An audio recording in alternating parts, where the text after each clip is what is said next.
A sphinx moth caterpillar is plump full of water. It's nature's own protein shake. But they're barely an appetizer. She needs a main course. A roadrunner. Now there's a half pound of poultry. That could hold her for a couple of days. When it's 100 in the shade, every meal is a physics problem. Just not worth it. She knows where to find better odds. Side-blotch lizards are in here somewhere, hiding from the heat of the day.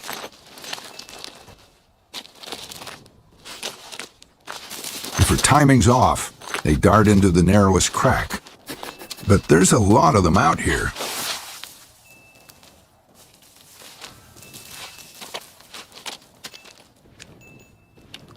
In Death Valley, that's a banquet.